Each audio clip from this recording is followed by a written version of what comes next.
안녕하세요. 대한민국에서 제약바이오를 가장 쉽고 정확하게 설명해준다고 자부하는 남자 이석현입니다. 본격적으로 신라젠 들어가기에 앞서서 제가 몇 가지 안내 말씀 드릴 게 있는데요. 저를 비롯한 대기업에 소속된 모든 멘토분들께서는 각자 맡으신 산업과 종목이 있으십니다. 저 같은 경우에는 제약바이오가 되겠죠. 어떠한 상황이 되더라도 제가 맡은 부분에 대해선 끝까지 책임의식을 다해서 여러분들과 함께 해결해 나갈 수 있도록 최선을 다하도록 하겠습니다. 그리고 지난 시간에 저희 대기업에서 신라젠에 대한 일련의 개요 영상을 하나 촬영해 드린 게 있는데요. 그걸 꼭 보고 오시는 걸 추천드립니다. 웬고하니 물론 여러분들께서 신라젠에 대해서 잘 알고 계시다 이러면 상관은 없어요. 그렇지만 제가 이제 개요 영상 때 쭉 훑어드린 부분들을 계속 반복해서 이렇게 말씀드릴 수는 없는 노릇이기 때문에 꼭 보고 오시는 걸 추천드립니다. 자, 감사 보고서 이제 감사 의견 속칭 말하는 이제 뭐 감사 시즌이다 뭐 이제 이런 얘기가 있죠.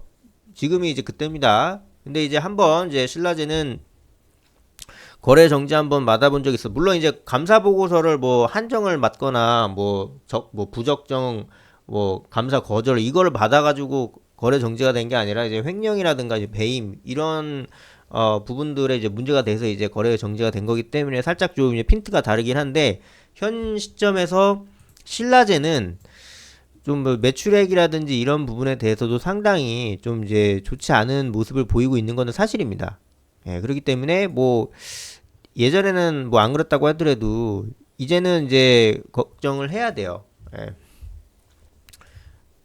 이게 이제 자본 잠식이 굉장히 좀 쉽게 될 수 있는 위치에 있는 상황입니다, 지금. 뭐, 부채 비율이 상당히 낮기 때문에 뭐 이제 자본 잠식이 강력하게 되고 있다라고까지는 볼 수는 없는데 50% 미만으로 이제 두 번 연속되면 거래 정지 맞습니다. 그래서 상장 폐지 심사 되고요. 그리고 이제 개별 재무제표 기준으로 매출액 30억 못 넘기면 첫 번째로 못 넘기면은 이제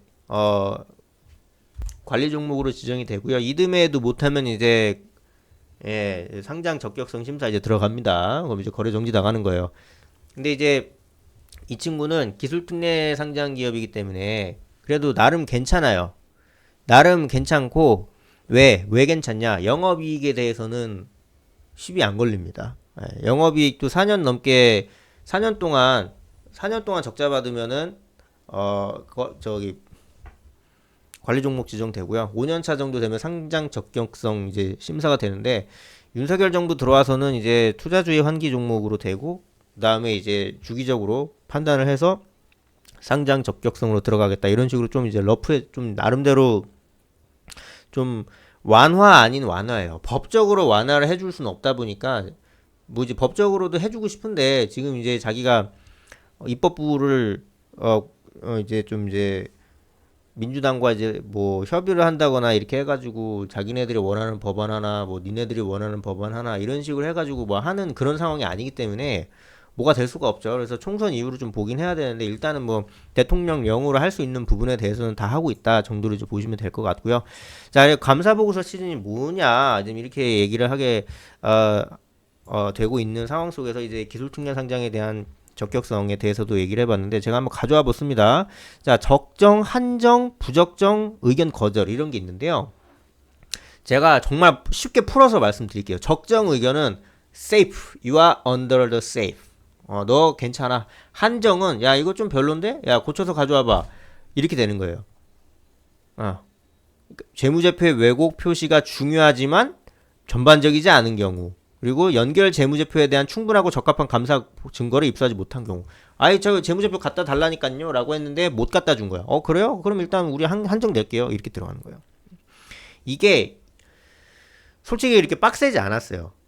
감사보고서 뭐 저 한정이라든가 부적정 의견 거절 받아가지고 상장 폐지된 사례가 굉장히 손에 꼽았었거든요. 그런데 이게 언제부터 달라졌는가? 2015년도부터. 2015년도부터 살짝 좀 이제 엄격해지는 정말 이제 문자주의적으로 하려고 하나 싶을 정도로 문자주의가 뭐냐면 법에 있는 그 문자 그대로 그냥 애누리 없이 정말 쉽게 말씀드립니다. 애누리 없이 적용하겠다. 그전에는 왜 안 그랬나요? 그전은 그전이고 짜시가 하면서 이제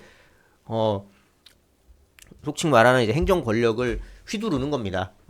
이제 이게 18년도 들어오면 더 심해져요.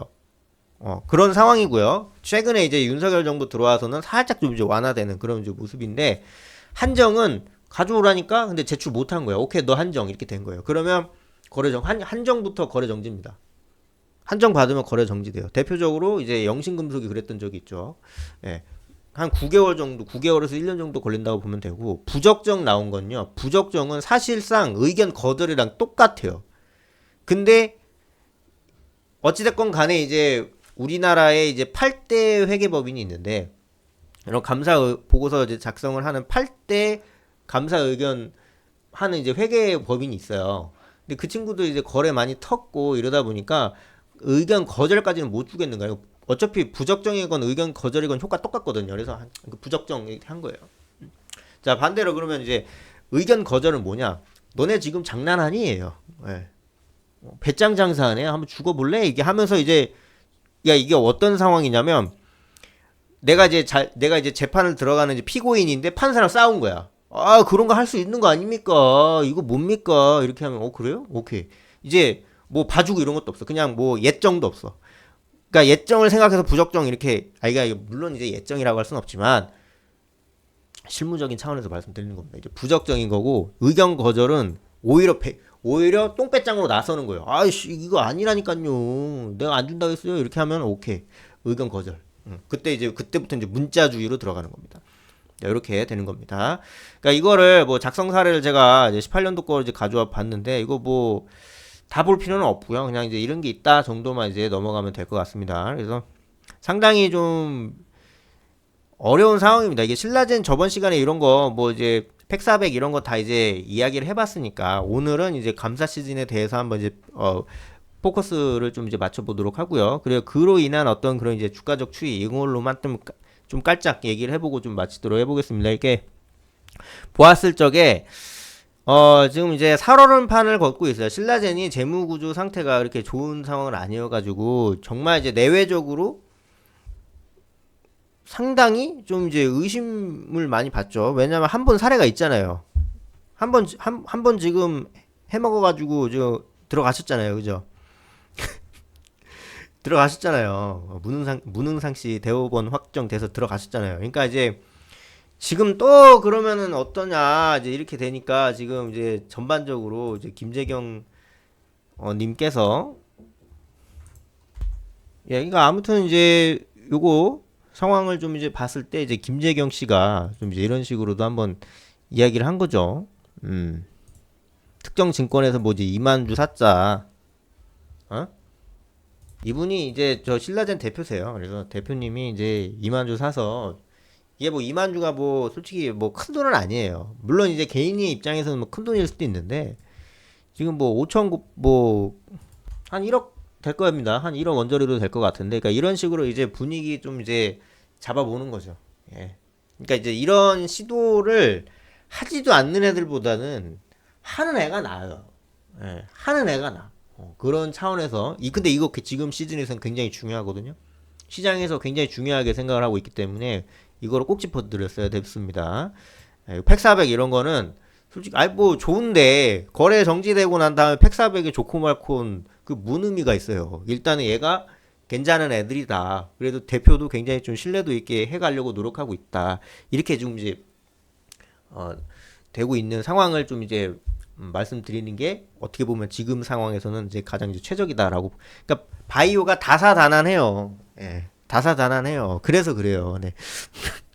네, 아무튼 이제 그런 상황이고, 차트도 지금 윗꼬리가 이렇게 불특정, 이게 막 길게 한 번씩 이렇게 갑자기 막 이렇게 정말 미친 사람 널뛰기 하는 것 마냥 가만히 있다가 우악 막 이렇게 하듯이 뭐 이렇게 되잖아요. 그만큼 이게 변동성이 크다는 거고, 그만큼 신뢰도가 없는 상황인 거예요. 시장에 신뢰도가 없는 상황이기 때문에 이런 경우에는 기술적 분석도 상관관계가 많이 떨어지게 됩니다. 그래서 굉장히 좀 정말 미친 사람 널뛰기 하는 것처럼 주가의 향방이 정말 안 좋게 될 수도 있다. 이렇게 좀 이제 판단을 해볼 필요가 있다. 굉장히 좀 주의하셔야 됩니다. 신라젠은 바이오 중에서도 정말 대장 노릇을 한번 해봤던 적이 있던 그런 친구로서 굉장히 그만큼 또 주요하게 볼 필요도 있고 굉장히 좀 이제 조심스럽게 위험하게 봐야 됩니다. 네.